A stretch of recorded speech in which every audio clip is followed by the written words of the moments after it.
China lashes out. Furious Beijing sends warning to Joe Biden over military operations.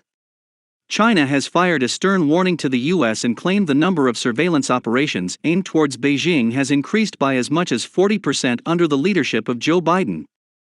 Beijing has condemned the increased presence of U.S. forces in Chinese-controlled regions and insisted the number of U.S. ships deployed has increased by 20% and planes by 40% since January.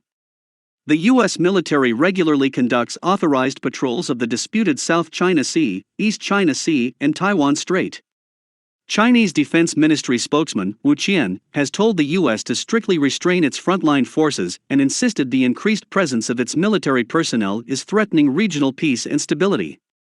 Mr. Wu added, "We urge the U.S. side to strictly restrain its frontline forces, abide by regulations including the rules of behavior for safety of air and maritime encounters and international regulations for preventing collisions at sea, and prevent similar dangerous incidents from happening again."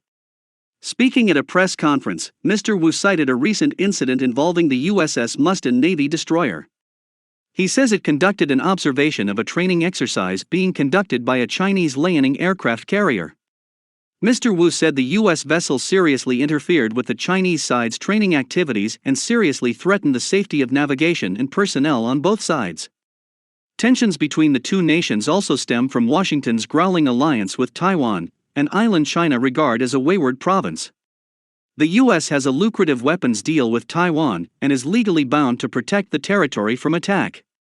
The U.S. president has wasted no time in his first 100 days in office and put forward a request for a £513 billion defense budget, which the Biden administration has said will primarily be used to meet the challenge of China.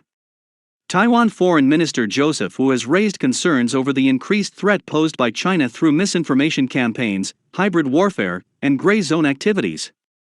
Mr. Biden addressed the growing influence of China during his first speech to Congress on Wednesday. He said, "China and other countries are closing in fast." Mr. Biden added he told Chinese President Xi Jinping that the U.S. will maintain a strong military presence in the Indo-Pacific just as we do for NATO and Europe, not to start conflict, but to prevent one.